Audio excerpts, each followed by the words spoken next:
Welcome to Beyond the Awards, a podcast from the British Wedding Film Festival. This is where we have honest conversations with filmmakers shaping wedding cinema, nominees, winners, and industry voices. I'm Joss. And I'm Jeff, and as co-founders with Laura and Pete of the British Wedding Film Festival, we're excited to bring these conversations to you. For this episode of Beyond the Awards, we're joined by Jordan from JGVP, a wedding filmmaker and photographer based in Yorkshire. At this year's British Wedding Film Festival, Jordan took home Best Storytelling with a film that stood out for its emotional depth and the way it captures the narrative of a wedding day. Alongside filmmaking, Jordan is also a hybrid shooter, working across both photography and video, which gives him a unique perspective on how moments are captured and how stories are built. Today, we're talking about storytelling in wedding filmmaking, how shooting both photo and video shapes the way he sees a wedding day, and what it really means to tell a powerful story through film. Jordan, welcome. Welcome to the podcast. And congratulations on your very deserved win, which is an awesome Thank video. you, honestly. Had I been doing this in my office, you'd have seen it just sort of in the background. It was set on my shelf, and I was like, get back. Get back and get it. Go get it back, Jordan. Go get it back. Although, actually, no, if you went to get that trophy back, we'd have to allow a bit of time because it's too heavy to run with. So. Yeah. I'll add it in post. I made the joke to my wife on the night with about Wild Strawberry. I thought, they're going to have to pay extra for customs. The weight of those things. Funny you should say that because +2 I had to pay like an import duty on theirs when they when they got them posted to them. They had to pay the VAT. No way. Yeah, I know, it's terrible, isn't it? I did, because I remember like after I'd won, and you kind of looking it round, aren't you? And there was times that I'd kind of like I'd go get a drink and things. And I just didn't know what to do with it. But I've never had that problem. It was cool. Yeah, I don't know how that feels like. Jordan, we're going to have to talk about that night. That I'm going to call it that night. Yeah. So many, we've been on many podcasts now with Jeff. One of the things we always say to guests is some of our favorite moments is seeing people's faces after their your face or your film is on screen and you're like, what? Me? Yeah, I won? And it is like that was such a great moment for all the judges involved to kind of see those faces just light up. You know, yours particularly because you were like, "What, me? Like, what?" My wife was joking because obviously my name got called and I didn't move, and it was genuinely like an out of body experience because I was kind of like, "No, like this isn't right." And then she literally just kind of looked and she was like, "It's you," and I'm like, "Oh right." But like, I'm pretty sure when I got up there, I literally said, "Are you sure?" But how many categories did you enter? Just that, right? Because I was looking through. Yeah, there was. I noticed you didn't get any other nominations, and I thought, "Oh, that's a surprise from such a such a good filmmaker that I rate." And so so you only entered the one, right? You'll have to fix that next year. Yes. Well, I mean. Yeah, it probably stems from just not being confident with it. Like, I was egged on to kind of enter, and I thought if there's anything I'm going to enter, it's going to be storytelling because of just the way that film was put together. Well, just to make you feel even better about yourself, storytelling was probably the most popular category. It was pretty much everyone entered storytelling. So for you to win that, so that's many even entries. More. Yeah, that one and a documentary style were the two most popular. So. Like for context, Jordan, we had 268 entries in total, like throughout the whole festival, and I feel relatively certain saying that between those two categories, I think they made a third of the entries. That's how many people entered those two. That's nuts. I mean, I was pretty naive anyway because like when we were sat there and they were listing everything. I mean, obviously it was the first one, was it? So I didn't know what to expect from it in general, but just that kind of voice reading the titles of the films and things, it felt, like the BAFTAs, like it was so cool.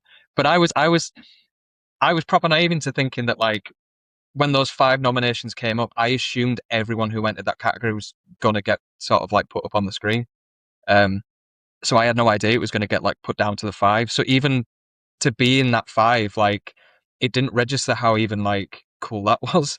But yeah, I remember your Instagram. remember, I don't know who handles the account, obviously, but posted that it was the most popular category. And at that point, I was like, nice one. I've got no chance. Well, it's been a running, mate. It's been a running theme. I mean, it's this thing of like sort of imposter syndrome. You know, it's like everyone gets it apart from +2. You know, they're very confident, but they're so young, aren't they? Well, yeah, we all get it.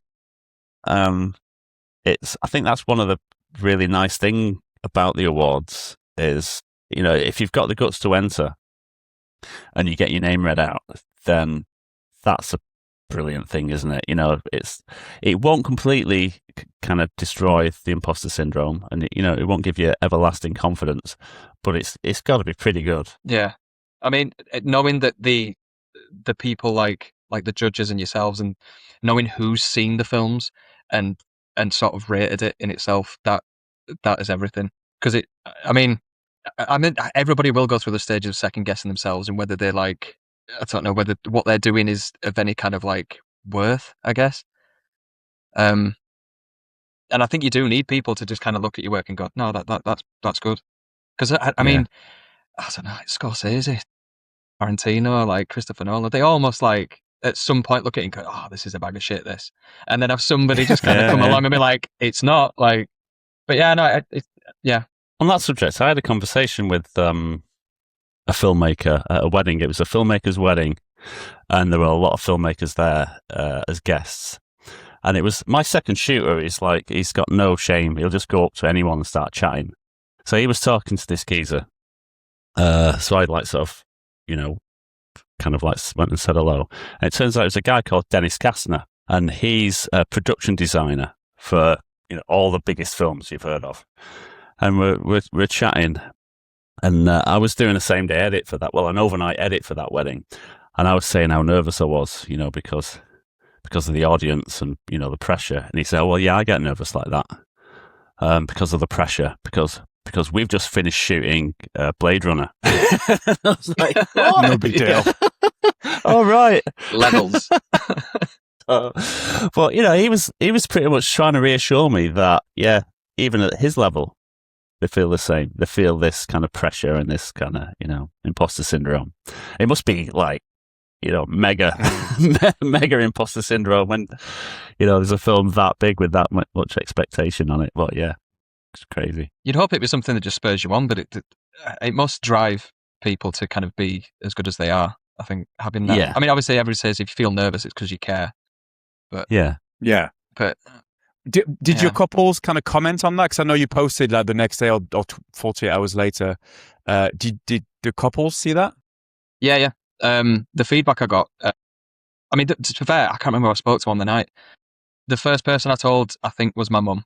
But the second person I told was the couple, and I messaged them a photo of the awards, and I just sort of said, in the first ever British Wedding Film Festival's best storytelling, we won. And yeah, they were over the moon. Because, I mean, obviously anybody's wedding film is very personal, isn't it? So I asked them permission and just said, are you okay if I enter it? And obviously, they said yeah. Because obviously, some of the themes in the film are quite sad and personal. So, quite deep, Yeah, so I mean, it wasn't something I just wanted to showcase for the sake of it, just for my kind of own glory. It was something that I'm proud of the film, hence why I entered it. But yeah, for them to allow me, it was brilliant. But no, the feedback I've just received from everybody, even on the night, like all the filmmakers and stuff, it was just people just running up to congratulate it. The energy of the room was so cool. I don't know. I was trying to come find you as well. I don't know if you remember. So before the ceremony, so when everyone was having drinks, I was obsessed. I was like, "Oh, there's John." I was trying to come find you, and you were like, I bet you were like, "Who is this guy trying to have a chat with me?" I just wanted to because obviously I knew way before that you'd won, right? Like all the judges did, and I didn't want to give anything away, but I just wanted to kind of say hello. But you seemed like, what's going on? And I was before the ceremony. It was wild. I remember walking in, and again, I must have been just up in the stars because my wife literally said, "Somebody's just shouted you," and I went, "What?" I just didn't register it at all.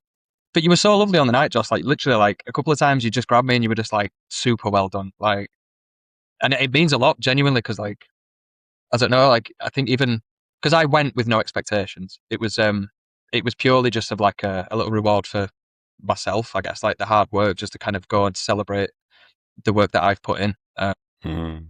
And then, yeah, just maybe the 1% chance of like, oh, but if I do, and if I do and I don't go, then I'm going to regret that for like, you know, the rest of my life. So yeah. I'm glad I went. You know what we've nearly forgot, Joss? We've nearly forgot the 2 truths and a lie. Goodness me, let's not forget that. Jordan, before I want to continue this conversation, but before we do, we always ask our guests for 2 truths and 1 lie. Have you prepared yours? I have. And I was literally, I've just been asking my brother. I was like, it was so hard to think of a lie for yourself that's kind of plausible, but then, I don't know, because you could think of anything. But yeah, I've got them. Okay. Do I just reel them off? Or? Hit us. Fire away. Yeah. It was 2 truths and 1 lie, wasn't it? I've got that right. Yeah. Yeah. Okay. So yeah, firstly, I was when I was a kid, I was once scouted by Man United to play in their academy, but we kind of said no, like due to like logistics, because I'm from obviously West Yorkshire. Back and forth wouldn't have been feasible really, but yeah, that. Secondly, I was the vocalist in quite a shouty rock band. Loving these. Thirdly, I own quite an extensive collection of Batman memorabilia, like worryingly so. Okay. They're all believable, actually. I tried. The way you said it, you sound very confident when you said them. So yeah, the kind of backstory with the scouted by United was very convincing. Mm-hmm. Like, oh yeah, it's a bit too far away. Yeah, you had a little like touch of maybe a bit too convincing. Yeah. I did try. The details I put into it, I thought I can't have them like, yeah, they can't be obvious. Anyway, we'll try and figure it out while you're chatting. So, you know, if we accidentally on purpose ask you something related to it, then you got to be on your toes. All right. So we'll find out the answers at the end. We will. Jordan, take us back to how it started. So you're the creative mind, owner, everything behind JGVP. I later found out that the VP stands for photo, like video and photo, because you do both. You do both photography and videography. Yeah. Right. Take us back to how filmmaking started and whether photography's had any. When the photography came in, was that first? Was that second? Yeah, which came first? No, I was definitely film video. Right. So yeah, I mean, when I was a kid, I mean, I've always kind of, I guess everybody hasn't if you're in this industry, aren't you? But I love film. So I just kind of grew up. I was just a sponge for cinema. And me and my friends would used to make these sort of like daft, like short films. They always had a little bit of a narrative to them, but they were just silly. I don't know if you remember people like Tom Scar and things like one of the OG sort of like YouTube creators. But it was in the vein of that kind of silliness. But yeah, I just used to have this like little compact Samsung camera, and I'd literally just take it everywhere and would piece together these little sort of short films. And sometimes it would just be documentary edits of just me just kind of filming me and my friends just having a laugh. But yeah, the idea of just piecing things together, just what year was always kind of like really exciting to me. I'm trying to think. It kind of started back end of high schools, 2006, 2007, maybe. Right. Wow, a while ago then. So before the 5D Mark II. Just before. I always remember, and yeah, funny you should say that because I just remember like. So from there, obviously applied for uni. Went to the Northern Film School in Leeds. And I remember literally at the time, the 5D Mark II was literally, get your hands on that. Everybody wanted to use it for all the short films and things. And I think there was a couple actually who ended up being able to use it. But yeah, went to uni, graduated, came out of uni, got a job as a photographer in a nightclub. And that was probably when the photography side of it started to really come in. I never really had an interest in stills. It was always about kind of piecing together moving images, I guess. But so in the nightclub, I kind of learned. Were you on the dance floor, like getting pictures of people dancing? Yeah, I used to have a bum bag, and I'd sell key rings to people. But Did you come around with shots as well? But no, their job was a lot harder. But it was funny because, like, obviously, a lot of the nights were student nights, and students are skint, so trying to flog them a key ring when they can't even get a drink, like, yeah. I think that I kind of learned on the job, like, just sort of different settings and different environments and things through that. And then accidentally just sort of, I was asked to do a friend's wedding because they obviously knew I had an interest in photography and things. And then it just kind of snowballed from there. And then I'd have another friend ask me to do their wedding. And then it was never something I planned. I genuinely just kind of fell into it. I went to uni with the idea of, like, I loved Shane Meadows' films, Mike Leigh, and like kind of kitchen sink British cinema. And I thought, I want to do that. And it just didn't end up that way. I don't really think I had the confidence to be somebody that kind of told people what to do on, like, a film set and things like that. So yeah, weddings just kind of, I just fell into them. Yeah, JGVP.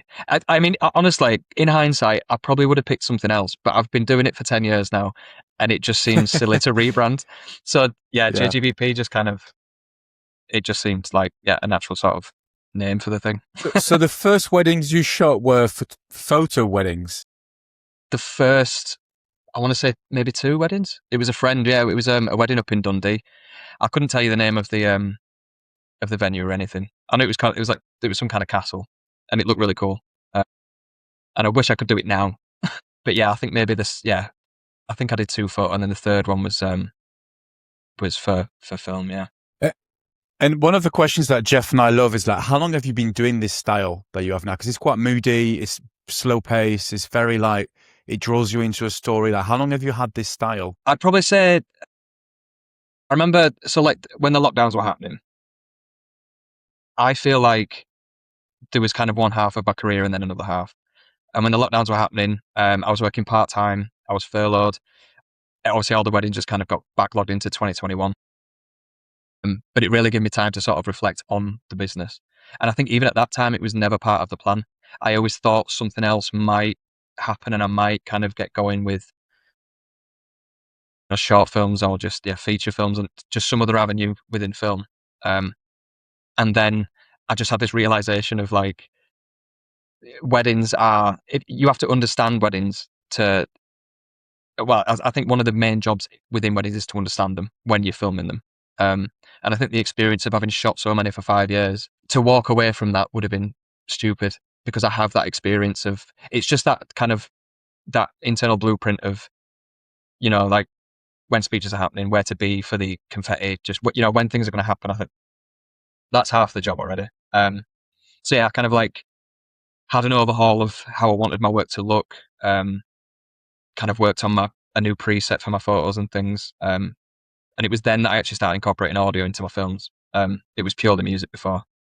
Not that I didn't care. I just feel like it was probably more just like, it was a kind of pocket money. It was just, okay, I'll shoot your wedding sort of thing. But yeah, then I really started to sort of hone in on how I wanted them to look. And then it was just a slow progression to, like, where I'm at now. But I've always been drawn to those, like, little pockets of light and things being moody and sort of static storytelling, and just let things within the frame sort of do the talking. I think that was just a natural progression of realizing my style. Because I think early on, I don't know if everybody's guilty of it, but you kind of, I guess you do try and emulate what other people are doing because you think that's what people want.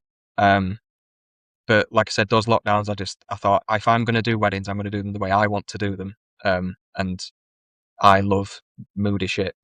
So give me low light, give me, like, exposing for the highlights, those kind of things. Because to me, that's more interesting as a viewer. And the people whose weddings you're shooting, they know what their face looks like, the shape of themselves and things like that. So, like, I don't know, it's just, to me, it's, not everything has to be obvious. And I think, people can, it's just more interesting. That's similar to Matthias Callen's approach, isn't it? He likes to underexpose faces because he's, it's like everyone knows what they look like. So, why do you need to see the face? Just, let's make it film noir. I was going to ask, do you ever provide a hybrid service and do both at once, with or without help? So it was something that I get. My brand is JGVP, so at some point I was going to get asked to do both. But yeah, I had to figure out a way, and it's only probably been the last 3 years that I've really sort of started to get hybrid bookings. But yeah, I just obviously over the years I've just built up a network of people that I trust, and if I ever get asked, it's literally in my sort of descriptions of my packages that the hybrid bookings are subject to the availability of people that I trust. Right. So in that, if they're not free, then. So would you be doing the video and you'd get a photographer, or would you do a bit of both and get whoever's available, or do you have like a set approach? So more often than not, I'm on the video side, mainly because I mean, for the portrait session, I kind of take a lead and I'll switch between stills and film. But I think with my approach to film, it's a little bit more direct, and I know exactly what I need when I'm filming. I tend to shoot more on long lenses when I'm shooting film. Yeah. And like I say, it's quite. I spend half a wedding day holding my breath just for those static shots because I shoot handheld most of the time. Yeah, I can relate to this. There's many stories of me. I'm known for holding my breath through shots and sometimes turning a bit pink or red or because I'm like, I know the moment's going to happen. I just need to be patient. And then it's like, I can't breathe now. I think this is why I don't like giving raw footage, because you would just hear me exhale. Right. That's right. Do you have the same experience that I had twice when I offered both? That the stress was more than double what it usually is. Yeah. I mean, I always say when I'm booked for film, I'm like it's half the stress I think of photo. And I know I don't know if people agree with that, but I just think because I can take almost a backseat and nobody really questions what you're doing when you're shooting film. Like, you could literally just be, oh, that flower looks nice. I'm just going to go over and just get a quick shot of that flower. Like, people just kind of trust that you're doing what you need to be doing. Whereas with photo, I think there's an expectation from guests that you not necessarily have to be completely involved, but you probably have to, things like group photos. And I think people just expect a little bit more of you, like, to be present. I think that's getting less and less, though. I think when I first started back in the day, people would almost kind of like just stand still and wait for the photographer to tell them what to do. It's just like awkward. Then, he'd be like the boss. He'd be like, okay, what should we do now? But more and more people are getting used to that journalistic approach, aren't they? So it's probably a little bit less stressful nowadays. I don't know. But yeah, doing both is definitely it's almost too much. I mean, you're always you're gonna miss something if it's just you handling both. That's why, like I said, like, there's just people I trust to just, if they handle the photo side, because I think the beauty of photography in that way is you kind of just need to be there when you're the photographer. I don't necessarily need to think about framing and things so much when I'm shooting photo, whereas film, that's a little bit more, there's more of an intent behind that. Whereas with photo, if something happens off the cuff, I can just like bang, and then sometimes the most beautiful images are the ones that happen like that. Whereas my style of film, because it's very static and kind of floaty and romantic, I guess, like, it needs to be there just needs to be more like thought behind how I'm framing it. And so the term storytelling I want to talk about, because it's one of those buzzwords that everyone uses, and it means something different to a lot of people. So I noticed that some people said to me after the awards, like, I thought it would have been, visual storytelling, like, so the actual visuals, doing like a show don't tell type thing. And then other people would say, oh, isn't it just about like sort of what the speeches are saying? So what does storytelling mean to you personally in wedding films? To be fair, I think what you said then, it's kind of it's an even split between both. Because I think during a wedding, I am already kind of creating sequences when I'm filming. And to me, that's storytelling. So I don't know, if two people are having a conversation and they've got champagne and I want to cut to somebody pouring the champagne and then I want, a profile shot of each of them. So it just in itself, then that becomes a little bit of a sequence. Yeah. But there's always, throughout the day, there will always be kind of moments that I'll pick up on, that I'll hone in on. Somebody told me once to just spend 10 minutes in one place. just stand there 10 minutes and tell a story from there. And I've always kind of taken that with me into weddings. I always found that interesting. But I think audio is everything. I think I just said it was 50-50, but it's I think without the audio, I mean, when I'm I don't know if you guys work like this, but I'll start with I'll obviously pick what I think is the most sort of emotional and poignant thing said. I'll run with that audio, then the music, and then kind of place those, when the music dips, I'll sort of place when I feel like I can really grab somebody like emotionally, that's when the hardest hitting thing being said is going to get put. Or if the music lifts, that's, the bride might walk down the aisle. And then the visuals come after that. And I always usually say that like the visuals are just dressing for the audio. I feel like if you were to take the audio from a wedding film and listen to that, you have more chance of being moved by the audio alone than you would be from the visuals alone, I think. And I think obviously music plays a big part in that, but I think so long as you can, as long as the audio does its job, the rest is just kind of, dressing. It's just nice to look at in a way. And obviously you want kind of scenes and stuff that match the audio just to kind of help it flow. But yeah, overall, I think. Well, one of the things we loved about your wedding film, Jordan, is within your story, there's different layers to your film. And as we talked about, it's like there's a very deep, personal, intimate layer. But there's also at the very start, there's this idea that the villa, the location, is a character in its own right. And it's talked about, and it's seen, and, even the celebrant talks about it. You've got footage from like archives. I don't know where you got that footage. But talk us through like where that came from. The idea that it's like, it's one thing to set the scene and establish a location visually. Yours has got like, it's like it features heavily, and it's like it is very much a character that's part of the story. Yeah. Do you see what I mean? Yeah. Honestly, I think, like you said, then I knew as soon as when the ceremony was happening, the celebrant was listing or sort of explaining the history of the villa. It was already in my head. I was like, oh, this is where I start. This is the jumping off point. Because that was the first wedding I'd shot abroad. And so I think naturally I kind of wanted to kind of just do something kind of really cool with it and really special. And I think hearing all that, I just knew that I could kind of approach it in a sort of like a proper documentary way. And obviously then I think the line that ties it together, and she did it so cleverly, it was because she says, we have our leading lady, our leading man. And it was like, oh, yeah, gold, absolute gold. Because just that you could literally you've tied the story of the villa then to the couple, and then I can go into telling the kind of story of the couple. But the days that we spent there, I was fascinated by the history anyway.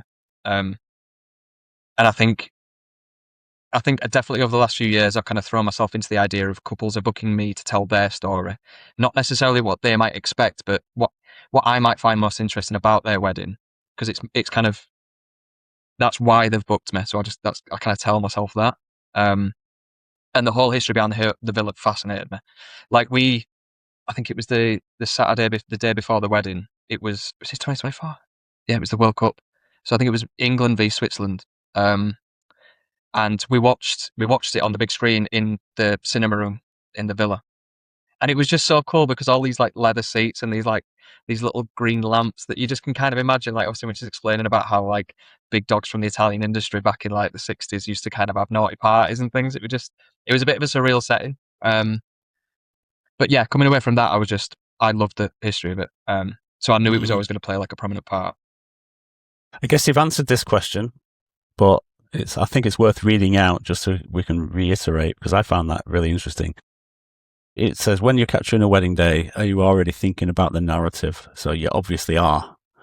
You're hearing these things and you're getting your ideas during the shoot, during the actual wedding, rather than it just all coming up in the edit. So you're almost editing it in your mind as you're shooting it. There's always, I've got to a point where I do kind of, I'll come away from a wedding and I'll generally make a note from the day of something that stood out to me. So at least I have a jumping off point, and I'll just learn to sort of trust myself with that. Like I say, if that resonated with me in some way, even if it's I don't know if it's something that was said or like it's a first dance that went particularly wild afterwards. I'll try and kind of open the film with something like that, just because if it stood out to me, arguably it should stand out to an audience. But yeah, and like I said, sometimes it jumps out, sometimes they're a little bit harder to find. Yeah, I like that approach, yeah. because there's nothing worse than the blank canvas syndrome.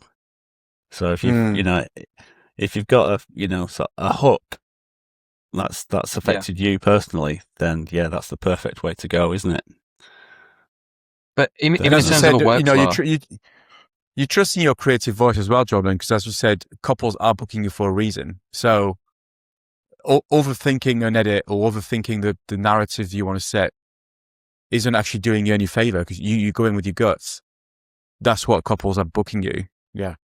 And like I say, even when I mentioned before, obviously I'll start with the audio, and then where the music peaks and troughs, I'll kind of put what's being said.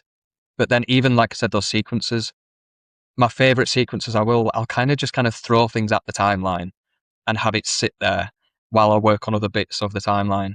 And then hopefully by the time I come back to it, it doesn't look out of place and it fits well. Because a lot of the times, are you an organized editor with like color coding timelines and that kind of thing? No, not at all. Honestly, I have the most basic workflow. But I'm probably scared of changing it, because then obviously it'll throw me off. But no, like, don't change it.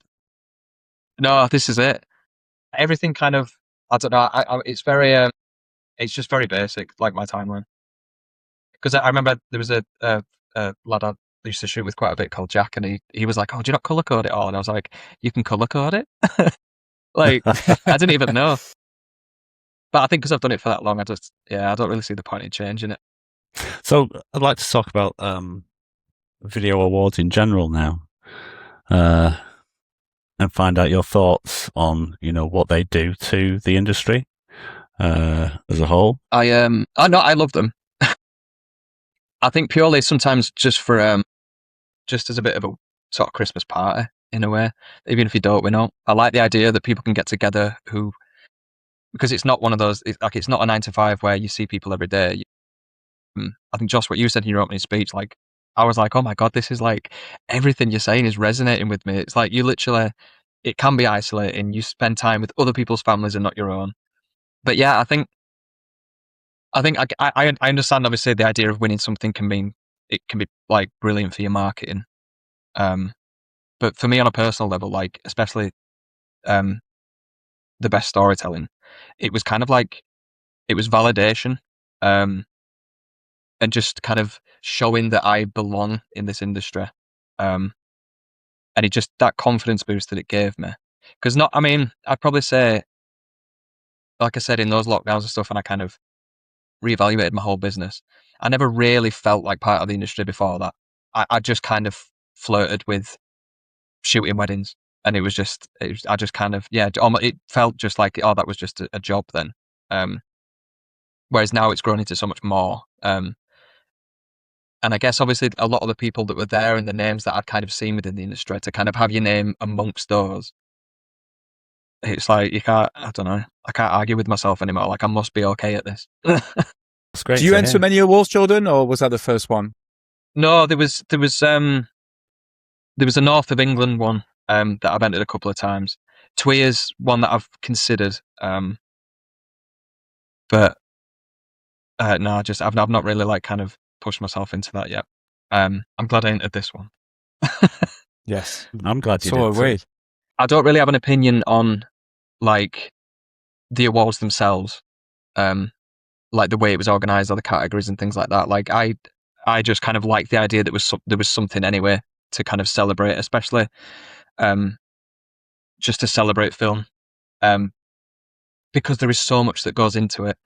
Like I say, I do shoot photo, so I understand the stresses that goes into that, but there's a lot to think about on a wedding day, and just to kind of see sound celebrated, just see the visual celebrated, the storytelling, like everything. Like, I was joking with a friend, and I was like, I think it was a church ceremony, and he was just kind of stood at the end of the aisle, whereas I was packing down a tripod ready to leave for the next venue, and it was just like, but to be back in time to get to the end of the aisle.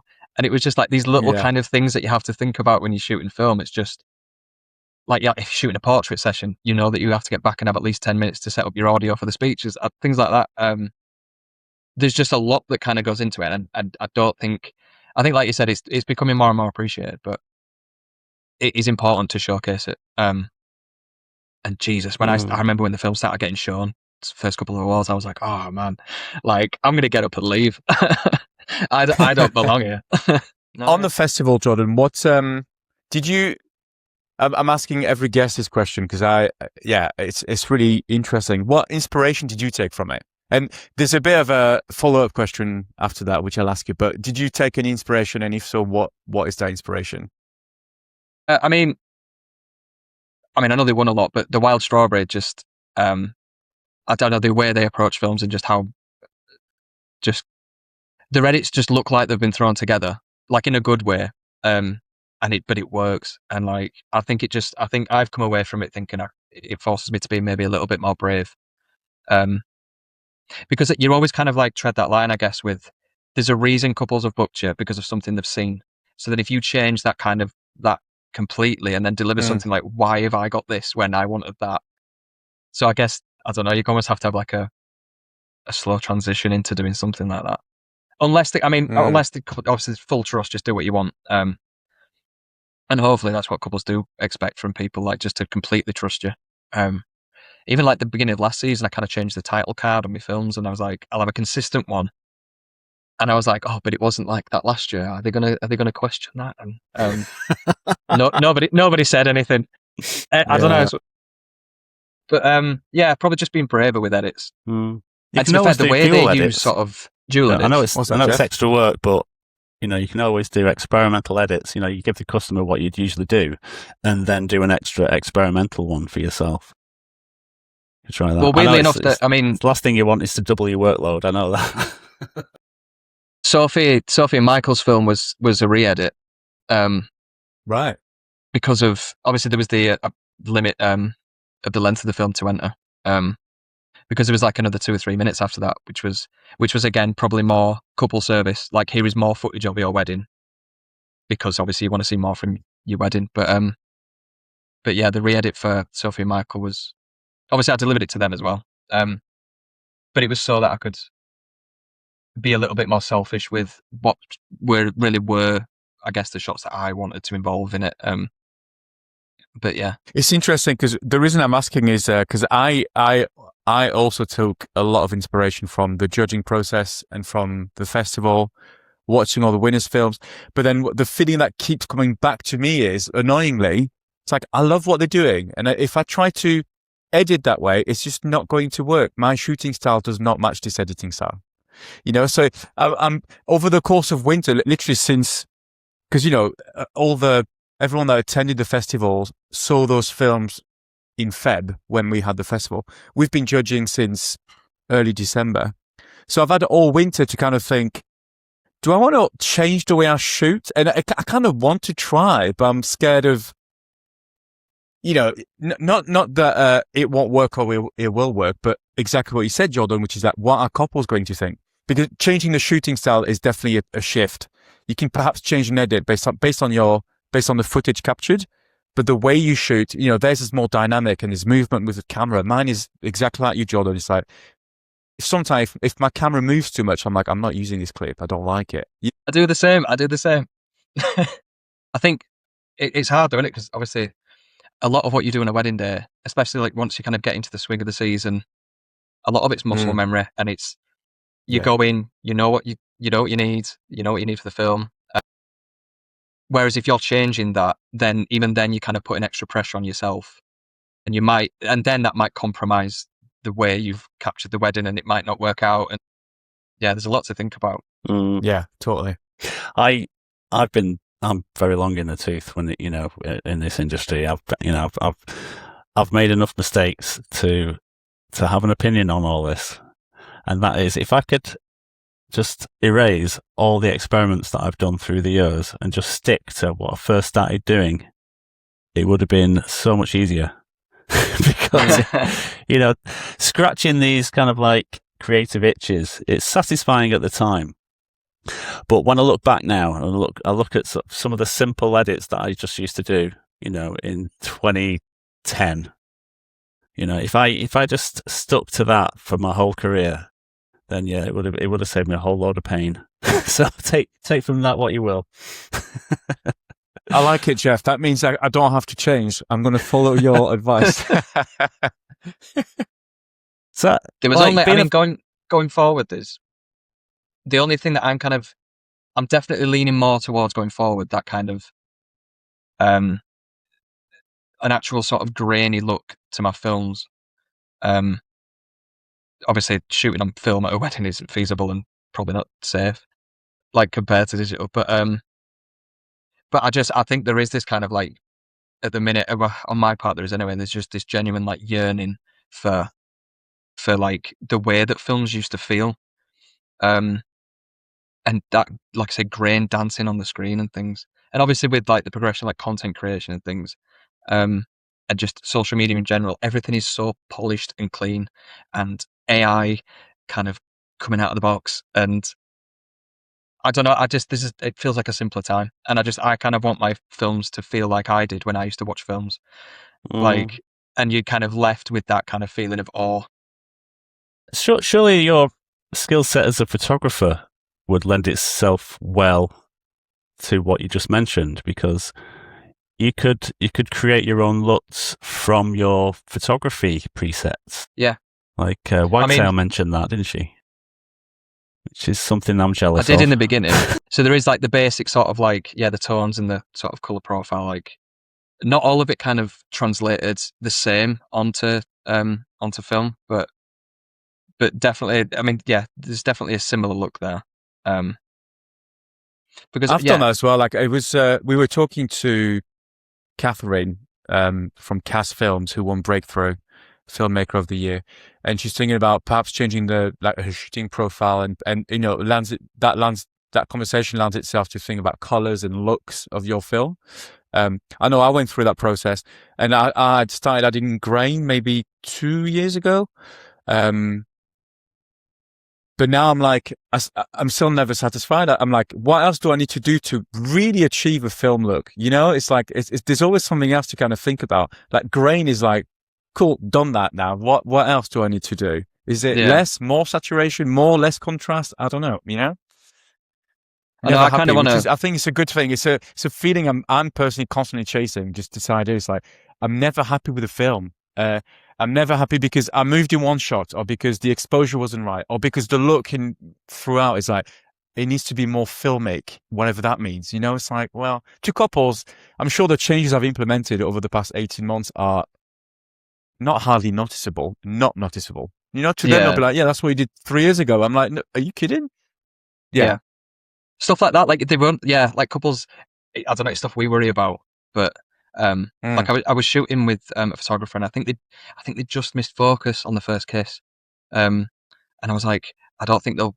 It wasn't like blown out completely, but it was just like, and I was like, you probably fix that, but it was one of those things that we'd worry about, where the couple are going to look at that and they're not going to be arsed.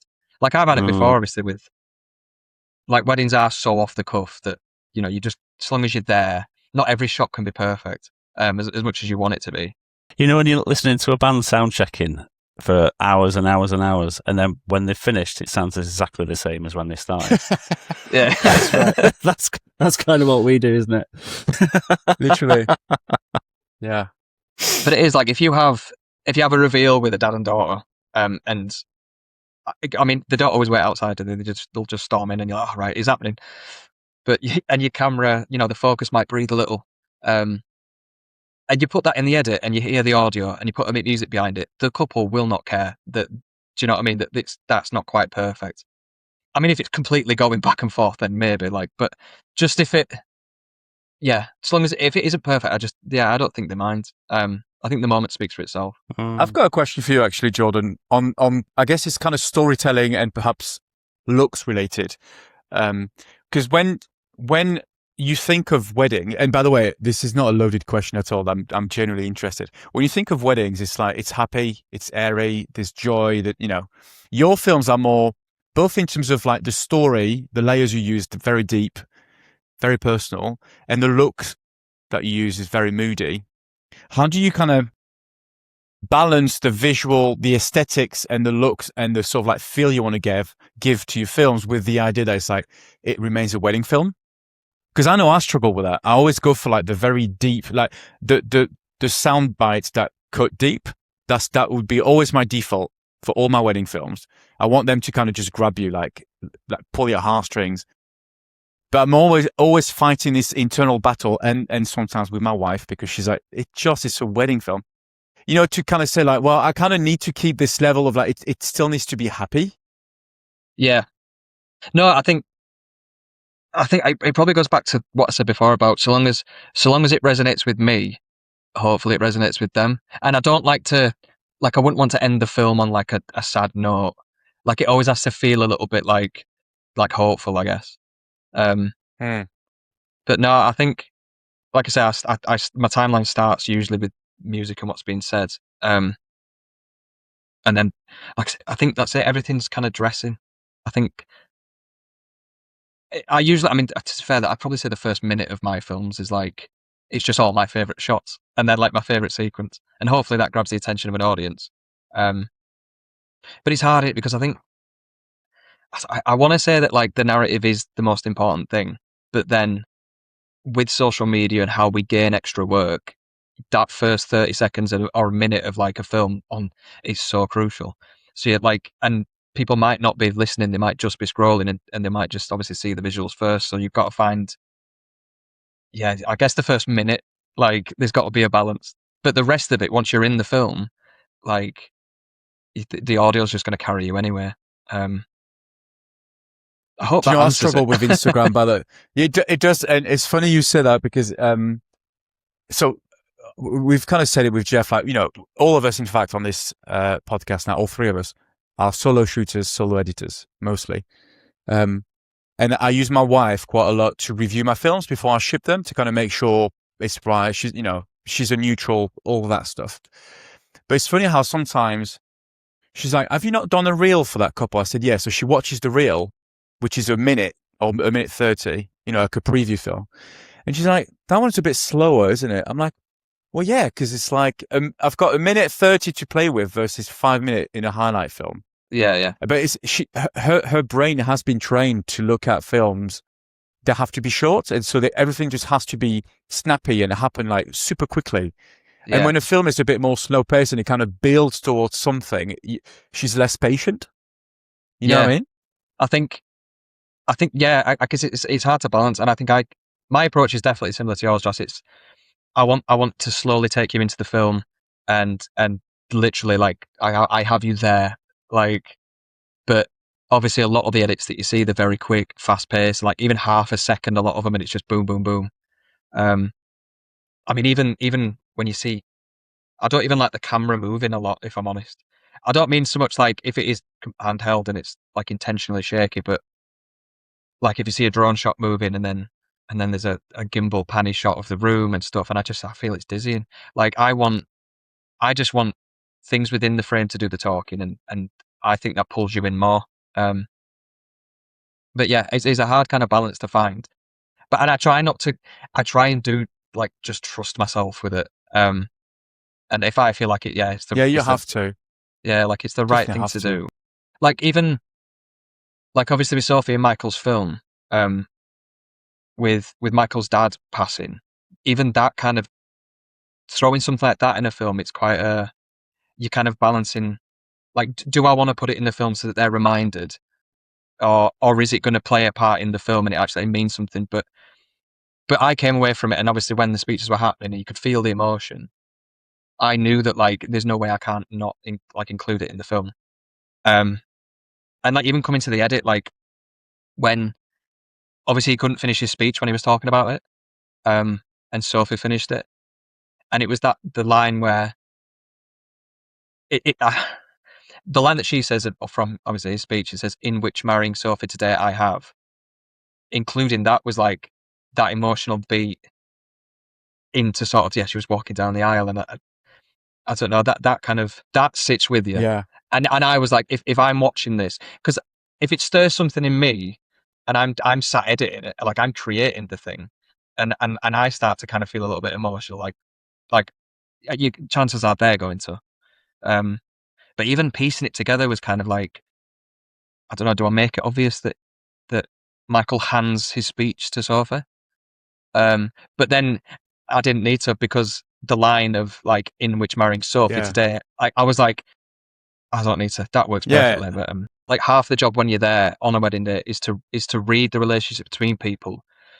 And like you said, like the beauty of wedding films is that they will stand the test of time, and when you watch them back, you'll feel it all again, and that's what you want. Like that's the important thing. It needs to be meaningful. But yeah, it's about, I guess, just reading kind of whether it will work. Yeah, exactly. To find balance to find, isn't it? Yeah. It's a fine line. Is it that time, Joss? I think it is. Jordan, we've come to nearly to the end of the podcast. Can you remind us of your truth and one lie? And Jeff and I will guess. Jeff is well in the lead, by the way, at the moment. In guessing. Sneaking up on me, though. So, yeah, we are. Yeah. But Joss is sneaking up on me, so I need a win today. What do you win? Is there anything you're playing for anything, or bragging rights? Bragging rights. Just pure pride. Bragging rights, definitely. Yeah. No, so yeah. Firstly, when I was younger, I was scouted by Man United. To play for their academy, but said no because of logistical reasons, because I live in Yorkshire. Secondly, I was in a rock band as the vocalist. And thirdly, I own an extensive collection of Batman memorabilia. This is difficult because my instinct is pointing me towards the football one, and only because I just think you would move, or you'd make it work somehow. You know, if you're gifted enough to be scouted by Man United, then you've got to have passion to nurture that gift to that level. So that passion would have made you make that work, I think. And I really apologise if that's true. And we're just same. But I agree with Jeff. I think Yorkshire to Lancashire, where Old Trafford and wherever they play at United.